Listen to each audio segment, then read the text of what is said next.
Hello and welcome friends again to our grammar session.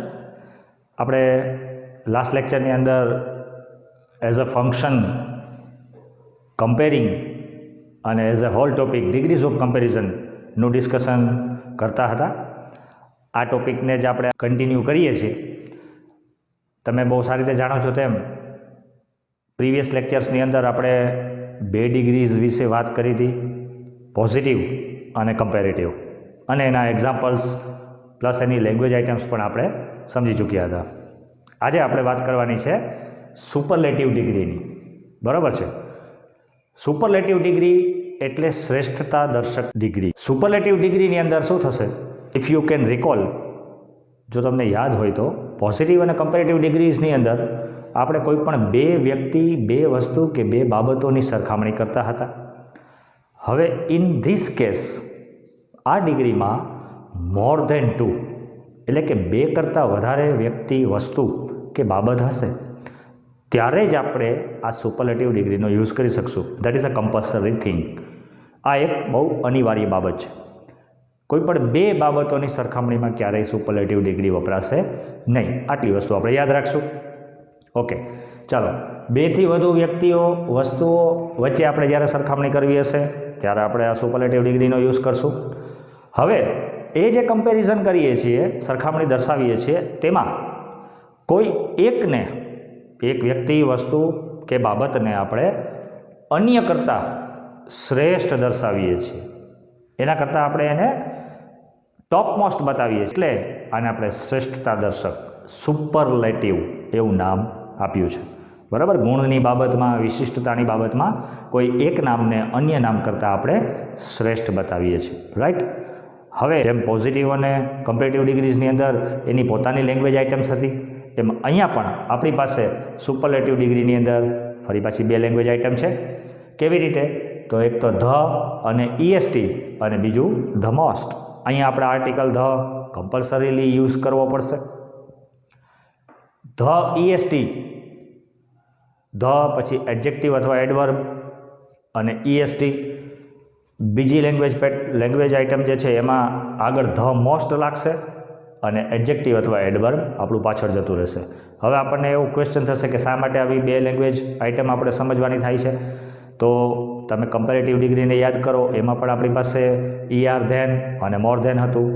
એ વખતે આપણે rules discuss કર્યા હતા કે ભાઈ જો કોઈ એક સિલેબલવાળો શબ્દ હોય તો ER ધેન. એવી રીતે અહીંયા એક સિલેબલવાળો શબ્દ હશે તો ધ, એડજેક્ટિવ, એડવર્બ અને EST લાગશે. અને જો કોઈ એક કરતાં વધારે સિલેબલવાળો શબ્દ હોય તો કમ્પેરેટિવની અંદર આપણે મોર ધેનનો યુઝ કરતા હતા. એવી રીતે અહીંયા ધ મોસ્ટ આગળ લાગી જશે અને એડજેક્ટિવ અથવા એડવર્બ આપણું પાછળ જતું રહેશે. ટૂંકમાં આપણે બે શબ્દો યાદ રાખવાના છે, ધ EST અને ધ મોસ્ટ. આ બે પ્રત્યયો લગાડવાથી આપણું સુપરલેટિવ ડિગ્રીનું કન્સ્ટ્રક્શન થઈ જશે. Okay, got it. ચાલો, હવે આપણે આ લેંગ્વેજ આઇટમ્સ ઉપર આધારિત કેટલાક વાક્યોને સમજવાનો પ્રયત્ન કરીએ જેથી આપણી સમજણ જે છે એ વધારે ક્લેરિફાય થઈ શકે.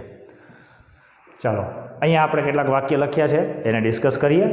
રાજ is the cleverest boy in the class. ક્લાસમાં રાજ જે છે એ સૌથી વધુ હોશિયાર છે. ઇટ મીન્સ કે આપણે સમજી શકીએ કે ક્લાસની અંદર ક્યારેય બે સ્ટુડન્ટ ના હોય. ઇટ મીન્સ કે મોર ધેન ટુ જ હોય. એવા સંજોગોમાં આપણે રાજને ક્લેવરનેસની બાબતમાં, હોશિયારીની બાબતમાં, આવડતની બાબતમાં આપણે એને કેવો બતાવીએ છીએ? શ્રેષ્ઠ બતાવીએ છીએ. બધા કરતાં શ્રેષ્ઠ બતાવીએ છીએ. એટલે આપણે અહીંયા ધ ક્લેવર અને પાછળ ESTનું રૂપ, EST પ્રત્યય લગાડી દીધો. એમ ધ ક્લેવરેસ્ટ એ પોતે એવું ઇન્ડિકેટ કરશે કે અહીંયા આ વાક્યમાં આપણે સુપરલેટિવ ડિગ્રીનો યુઝ કર્યો છે. આ વસ્તુ એટલા માટે કારણ કે જ્યારે આપણે સેક્શન એની અંદર જ્યારે આપણને આઈડેન્ટિફિકેશન અથવા selection of the language function પૂછાય ત્યારે આપણે આ લેંગ્વેજ આઇટમ્સથી જ એનું સિલેક્શન કરવાનું થશે.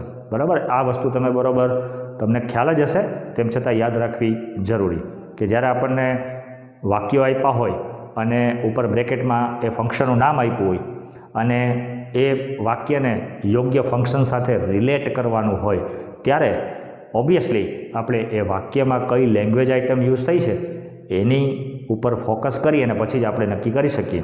તો એમ અહીંયા આપણે જ્યારે આવું વાક્ય જોશું ત્યારે આપણે પ્રોપરલી એવું કહી શકશું કે અહીંયા આપણો સુપરલેટિવ ડિગ્રીઝ યુઝ થઈ છે. ઇટ મીન્સ કે આપણને ફંક્શન તરીકે એઝ અ ફંક્શન આપણને પૂછ્યું હશે કમ્પેરિંગ, તો આપણે એ કમ્પેરિંગ વર્ડ જે છે એ લેંગ્વેજ ફંક્શનનું નામ જે બ્રેકેટમાં છે એને ત્યાંથી લઈ અને આની સામે લખી નાખવાનું છે. That's all. આ આપણું સેક્શન એનું સિલેક્શન અથવા આઈડેન્ટિફિકેશન ઓફ ધ ફંક્શન પૂરું થઈ જશે. માત્ર આઈડેન્ટિફાઈ જ કરવાનું છે, પણ એ આઈડેન્ટિફાઈ કરવા માટે થઈને આપણી પાસે લેંગ્વેજ આઇટમનું બેઝિક નોલેજ હોવું જરૂરી છે. એ વર્ડ્સ આપણને યાદ હોવા જરૂરી છે. Let's see another example. Mickey has been the most successful cartoon character. Mickey Mouse એ સૌથી વધારે સફળ કાર્ટૂન કેરેક્ટર છે. બરાબર. હવે કાર્ટૂન કેરેક્ટર તો ઘણા બધા છે, પણ એમાંથી આપણે કોને શ્રેષ્ઠ બતાવવા માગીએ છીએ? મિકીને. બરાબર. એટલે આપણે એની સરખામણી અન્ય કાર્ટૂન કેરેક્ટર સાથે કરી અને એની અંદર આપણે સૌથી વધારે સક્સેસફુલ કેરેક્ટર તરીકે મિકીને આપણે ઇન્ડિકેટ કરીએ છીએ. હવે અહીંયા તમે જોઈ શકશો સક્સેસફુલ, તો એ ઓબ્વિયસલી 2 સિલેબલવાળો શબ્દ છે, સક્સેસ અને ફૂલ. બરાબર છે. ફૂલ જે છે એ એઝ અ સફિક્સ અહીંયા લાગેલું છે. હવે એને ઇન્ડિકેટ કરવા માટે થઈને, એને અહીંયા સુપરલેટિવ બનાવવા માટે થઈને આપણે પાછળ EST નહીં લગાડી શકીએ. એટલે આપણે શું કરવું પડશે? આગળ ધ મોસ્ટ લગાડવું પડશે. અમુક વર્ડ્સ ઇટ મીન્સ કે એડજેક્ટિવ્સ એડવર્બ જે છે એ એનું કોઈ પણ ફોર્મેશન, એટલે કે કમ્પેરેટિવ હોય કે પછી સુપરલેટિવ હોય, એ જે તમે એકવાર શીખશો એ એઝ ઇટ ઇઝ ફિક્સ જ રહેશે. એટલે તમારે વારે ઘડીએ એને યાદ નહીં રાખવું પડે. ઇટ મીન્સ કે અહીંયા તમે જોયું કે ક્લેવરની પાછળ આપણે EST લગાડ્યું છે, તો ધ ક્લેવરેસ્ટ આનું સુપરલેટિવ ડિગ્રીનું રૂપ એ પરમેનન્ટ રહેશે. જ્યાં પણ ક્લેવરનો ઉપયોગ થશે અને સુપરલેટિવ બનાવવાનું થશે ત્યાં ધ ક્લેવરેસ્ટ જ થશે. એવી જ રીતે જ્યારે એનું કમ્પેરેટિવ બનાવવાનું થશે ત્યારે ક્લેવરર જ હશે. ત્યારે એમાં ક્યારેય મોર ક્લેવર થશે નહીં. સમજાય છે હું જે કહેવા માગું છું? એના કમ્પેરેટિવ ડિગ્રી અને સુપરલેટિવના ડિગ્રીના રૂપો જે તે પર્ટિક્યુલર એડજેક્ટિવ કે એડવર્બના હંમેશા ફિક્સ રહેશે. એટલે તમારે એને એક જ વાર યાદ રાખવાનું કે ભાઈ સક્સેસફુલ છે તો એનું મોર સક્સેસફુલ જ થાય અથવા ધ મોસ્ટ સક્સેસફુલ જ થાય. રાઈટ? ઓકે, ચાલો થર્ડ એક્ઝામ્પલ જોઈએ. It was the most difficult sum to be solved. ગણવા માટે તે દાખલો સૌથી વધારે મુશ્કેલ હતો, ડિફિકલ્ટ હતો. દાખલા ઘણા બધા હતા જે ડિફિકલ્ટ હતા, પણ એમાંથી આપણે એકની વાત કરીએ છીએ અને એને આ ક્વોલિટીમાં, આ ગુણમાં બીજા બધા કરતાં ચડિયાતું બતાવીએ છીએ કે બીજા બધા દાખલાઓ કરતાં તે દાખલો જે છે એ સૌથી વધારે ડિફિકલ્ટ હતો ગણવા માટે થઈને. ચાલો હવે આ ડિફિકલ્ટ જે છે એ પણ 2 સિલેબલવાળો શબ્દ છે, લેન્ધી શબ્દ છે, એટલે આપણે સમજી શકીએ. એટલે એની પાછળ EST પ્રત્યય ન લગાડતા આગળ આપણે ધ મોસ્ટ પ્રત્યય લગાડી અને એનું સુપરલેટિવ બનાવવું પડે. Right? Let's see another example. The Rajdhani express is the fastest train in India. ભારતમાં રાજધાની એક્સપ્રેસ સૌથી વધારે ઝડપી ટ્રેન છે. ટ્રેન્સ ઘણી બધી છે, પણ એમાં ફાસ્ટ હોવાની બાબતમાં, ફાસ્ટ હોવાની ક્વોલિટીમાં આપણે રાજધાની એક્સપ્રેસને સૌથી વધારે શ્રેષ્ઠ બતાવીએ છીએ. ફાસ્ટ આ એબ્જેક્ટિવ સિંગલ સિલેબલવાળું છે, એટલે એને આપણે પાછળ EST ને આગળ ધ ઇઝીલી મૂકી શકશું. એટલે કાયમી માટે હવે એનું આ રૂપ જે છે એ ફિક્સ થઈ ગયું. કમ્પેરેટિવ હોય તો ફાસ્ટર અને સુપરલેટિવ હોય તો ધ ફાસ્ટેસ્ટ. બરાબર છે? રાજધાની એક્સપ્રેસ એ ભારતમાં સૌથી વધારે ઝડપી ટ્રેન છે. આમ આપણે જોયું કે કેવી રીતે ધ EST અને ધ મોસ્ટ આ પ્રત્યયો લગાડી અને આપણે સુપરલેટિવ કન્સ્ટ્રક્શન્સ કરી શકીએ છીએ. હવે આપણે પાછી આમાં જ એક બીજી પ્રકારની વાક્ય રચના જોવાની છે, જે છે વન ઓફ ધ વાળી. બરાબર? અહીંયા આપણે એક થોડી ડિફરન્ટ પેટર્ન સમજવાની છે. જેવી રીતે આપણે પોઝિટિવની અંદર નો અધરવાળી સમજતા હતા, જેવી રીતે આપણે કમ્પેરેટિવની અંદર મોસ્ટ અધર અથવા મેની અધરવાળી વાક્ય રચના સમજી હતી, એવી રીતે અહીંયા વન ઓફ ધ વાળી વાક્ય રચના છે. બીજો કોઈ ચેન્જ મેજર નથી થતો. એક જ વસ્તુ આપણે યાદ રાખવાની છે કે વન ઓફ ધ પછી જ્યારે પણ કોઈ નામ આવશે ને ત્યારે નામ હંમેશા પ્લુરલ હશે. વન ઓફ ધ એટલે શું? એમાંથી એક, પાછળ જે નામ આવે છે એમાંનું એક, એટલે નામ ઘણા બધા હોય, એ કેટેગરી જે છે એ બહુ મોટી હોય, પણ એમાંના એક તરીકે આપણે અહીંયા કોઈની વાત કરશું. રાઈટ? સમજીએ આપણે એના examples. Raj is one of the cleverest boys in the class. ક્લાસમાં ઘણા બધા હોશિયાર છોકરાઓ છે અને એમાંનો એક જે છે એ કોણ છે? રાજ. આવી આપણે અહીંયા વાત કરીએ છીએ. વર્ગના ઘણા બધા હોશિયાર છોકરાઓમાંનો એક છોકરો રાજ છે. વન ઓફ ધ આપણું આગળ લાગી જશે, વન ઓફ આપણું આગળ લાગી જશે. ધ તો સુપરલેટિવ ડિગ્રીનો પ્રત્યય છે, રહેશે જ. ક્લેવર શબ્દ વન સિલેબલવાળો છે એટલે પાછળ EST લગાડી દઈશું. અહીંયા આપણે વાત કરી તેમ નામ જે છે એ પ્લુરલમાં કન્વર્ટ કરવું પડે એટલે આપણે અહીંયા બોયસ મૂકી દીધું. રાઈટ? આટલી વસ્તુ આપણે મૂકતા આપણું સુપરલેટિવ ડિગ્રીનું કન્સ્ટ્રક્શન થઈ જશે. આમાંથી કોઈ પણ કેટેગરીનું વાક્ય આપ્યું હોય તો પણ આપણે એને identify as a language function શું કરવાનું થાય? As comparing. બરાબર છે? વાક્ય રચના ખાલી જુદી છે, otherwise the EST the most તો આપણને અહીંયા પણ કોમનલી જોવા મળશે. Second example. The Taj Mahal is one of the most attractive monuments. ભારતમાં ઘણા બધા આકર્ષક સ્મારકો છે. મોન્યુમેન્ટ્સ એટલે સ્મારકો. એ પૈકીનું એક તાજમહેલ છે. ભારતના ઘણા બધા આકર્ષક સ્મારકોમાંનો એક તાજમહેલ છે. અહીંયા આપણે એવી વાત કરીએ છીએ. રાઈટ? હવે એટ્રેક્ટિવ, આ એડજેક્ટિવ પણ 2 સિલેબલવાળો છે એટલે આપણે પાછળ EST નથી લગાડ્યું, આગળ ધ મોસ્ટ લગાડવું જરૂરી બને છે. રાઈટ? ચાલો, અહીંયા આપણે પ્લુરલમાં નામ કરી નાખ્યું, એ પણ આપણે જોઈ શકીએ છીએ. Third example. The cow is one of the most useful animals. ઘણા બધા ઉપયોગી પ્રાણીઓ માણસને છે, એમાંથી સૌથી વધારે ઉપયોગી હોય તો ધ કાવ છે. ગાય એ ઘણા બધા ઉપયોગી પ્રાણીઓમાંનો એક પ્રાણી છે. વન ઓફ ધ એટલે આ કેટેગરીમાંનું એક જે છે એની આપણે વાત કરીએ છીએ અને દેટ ઇઝ ધ કાવ. વળી પાછું one of the useful, use અને ફૂલ 2 અલગ અલગ સિલેબલ છે એટલે ધ મોસ્ટ મૂકી દીધું અને પાછળ નામ આપણું પ્લુરલમાં કરી દીધું. લાસ્ટ એક્ઝામ્પલ જોઈએ. Micromax is one of the cheapest mobiles of all. માર્કેટની અંદર ઘણા બધા સસ્તા મોબાઈલ્સ છે, એ બધામાંથી માઇક્રોમેક્સ જે છે એ એક એવો મોબાઈલ છે કે જે સૌથી વધારે સસ્તો છે. દરેક મોબાઈલમાંથી, તમામ મોબાઈલોમાંથી માઇક્રોમેક્સ જે છે એ સૌથી વધારે સસ્તો છે. અહીંયા આપણે આવી વાત કરીએ છીએ. વન ઓફ ધ પાછળ એક જ સિલેબલવાળો શબ્દ હતો એટલે પાછળ EST લગાડી શક્યા.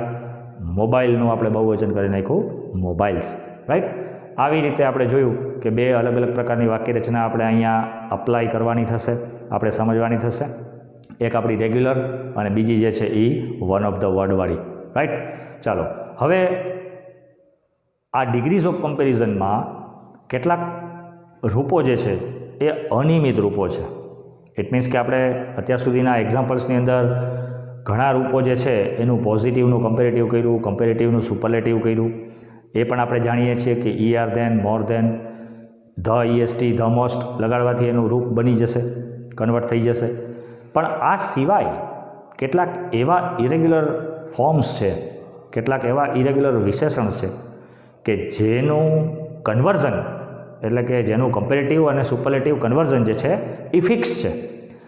એ રૂપ જ્યારે વપરાશે ત્યારે એનું ચોક્કસ પ્રકારે કમ્પેરેટિવ અથવા સુપરલેટિવ રૂપ બનશે. બરાબર છે? તો એવા કયા કયા એડજેક્ટિવ્સ છે એનો જરાક આપણે ઓવરવ્યૂ કરી લઈએ. તો અહીંયા આપણે પોઝિટિવ, કમ્પેરેટિવ અને સુપરલેટિવ આવી 3 કેટેગરીમાં એને ક્લાસિફાઈ કરવાના છે. સૌથી પહેલાં જોઈએ ગુડ અથવા વેલ. ગુડ એડજેક્ટિવ છે, વેલ એ એડવર્બ છે. આ પોઝિટિવ ડિગ્રીનું રૂપ થયું. હવે જ્યારે તમે એનું કમ્પેરેટિવ બનાવશો ત્યારે હંમેશા એનું બેટર જ થશે.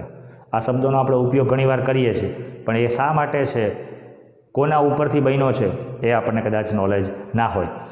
હવે એનું જ્યારે સુપરલેટિવ કરશું ત્યારે એનું થશે હંમેશા બેસ્ટ. બરાબર? આ વર્ડ પણ આપણે યુઝ કરીએ છીએ. એટલે ગુડ અથવા વેલ વાક્યમાં જ્યાં પણ આપ્યું હોય એનું કમ્પેરેટિવ બનાવવાનું થાય તો બેટર જ થાય, એનું સુપરલેટિવ બનાવવાનું થાય તો હંમેશા બેસ્ટ વર્ડ જ થશે. એવી રીતે બીજું છે બેડ અથવા ઇલ. બેડ અને ઇલ એ બે ગુડ અને વેલ જે છે એનું ઓપોઝિટ્સ છે, ખરાબ. એનું કમ્પેરેટિવ થશે વર્સ, WORAC. અને એનું સુપરલેટિવ થશે વર્સ્ટ, WORST, રાઈટ. આ એનું ફિક્સ છે કન્વર્ઝન. એવી રીતે છે મચ અને મેની. મચ આપણે જાણીએ છીએ અનકાઉન્ટેબલ માટે એટલે કે જથ્થા માટે વપરાય છે, મેની કાઉન્ટેબલ માટે વપરાય છે એટલે કે સંખ્યા માટે વપરાય છે. બંનેમાંથી કોઈ પણ આપ્યું હોય એનું કમ્પેરેટિવ ફિક્સ છે મોર અને એનું સુપરલેટિવ પણ ફિક્સ છે મોસ્ટ, રાઈટ. હવે એવી રીતે મચ મેનીનું ઓપોઝિટ પાછું છે લિટલ, બહુ થોડું, એનું કમ્પેરેટિવ લેસ અને એનું સુપરલેટિવ લીસ્ટ. આ વસ્તુ ફિક્સ છે. એવી રીતે ડિસ્ટન્સ બતાવવા માટે થઈને ફાર, દૂર, એનું કમ્પેરેટિવ થશે ફારધર અને એનું સુપરલેટિવ થશે ફારધેસ્ટ, સૌથી વધારે દૂર. હવે એવી રીતે એક એડજેક્ટિવ છે ઓલ્ડ, પણ ઓલ્ડ જે છે એ આપણે જાણીએ છીએ કે બે પર્પઝ માટે યુઝ થાય છે.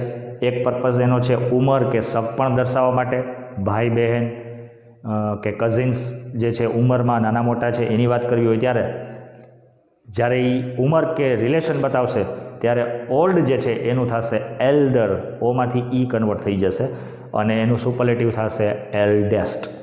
એવી જ રીતે કોઈ વસ્તુનો સમયગાળો કે કોઈ ક્રિયાનો સમયગાળો બતાવવો હોય ત્યારે એ ઓલ્ડ જે છે એનું આપણે ઓલ્ડર રાખશું, ઓલ્ડર કરશું અને સુપરલેટિવ એનું આપણે ઓલ્ડેસ્ટ કરશું. બરાબર છે. તો આમ આપણે જોયું કે કેવી રીતે સુપરલેટિવ ડિગ્રીની અંદર કોઈ એક વ્યક્તિ, વસ્તુ કે બાબતને અન્ય વ્યક્તિ કે બાબત સાથે સરખામણી કરતાં એને શ્રેષ્ઠ બતાવવી જરૂરી બને છે અને એ જ્યારે શ્રેષ્ઠ બતાવી હોય ત્યારે જ આપણે સુપરલેટિવ ડિગ્રીનો યુઝ કરશું. સુપરલેટિવ ડિગ્રીમાં obviously more than 2 names, it means કે બે કરતાં વધારે જે છે એની સરખામણી કરવી હોય ત્યારે જ સુપરલેટિવ ડિગ્રીનો યુઝ કરશું. લેંગ્વેજ આઇટમની અંદર આપણે ધ EST અને ધ મોસ્ટ આનો યુઝ કરશું. Okay, I hope you all have understood from today's lecture very well and enjoyed as well. ઘરે પણ આ ટાઈપના એક્ઝામ્પલ્સ ઉપરથી તમે તમારી રીતના આ બંને લેંગ્વેજ આઇટમનો ઉપયોગ કરી અને નવા સેન્ટેન્સીસ બનાવશો તો તમે વધારે સારી રીતે એને સમજી શકશો અને તમે ઇન્ડિપેન્ડન્ટલી વાક્ય પણ બનાવી શકશો. અને પ્લસ તમે એને એઝ અ સિલેક્શન, જ્યારે એઝ અ આઇડેન્ટિફિકેશન ફંક્શનમાં જ્યારે આપણને પૂછાય અથવા એઝ અ કમ્પ્લીટ ધ સેન્ટેન્સમાં પૂછાય કે પછી રિસ્પોન્સ ટુ ધ સેન્ટેન્સમાં પૂછાય, આપણે એને properly as a whole sentence લખી શકીએ. ઓકે, આપણે આજનો આ લેક્ચર જે છે એ અહીંયા પૂરો કરીએ છીએ. નેક્સ્ટ લેક્ચરની અંદર આપણે જ્યારે પાછા મળશું ત્યારે આપણે જે ડિગ્રીઝ ઓફ કમ્પેરિઝન અથવા તો કમ્પેરિંગ વિશે જે કંઈ પણ થિયરિકલી નોલેજ મેળવ્યું છે એના ઉપર આધારિત થોડાક સેન્ટેન્સીસની પ્રેક્ટિસ કરશું. આપણને એક્ઝામના સ્ટ્રક્ચરમાં કેવી રીતે પૂછાશે એનો થોડો અભ્યાસ કરવાનો પ્રયત્ન કરશું. But till then have a good time.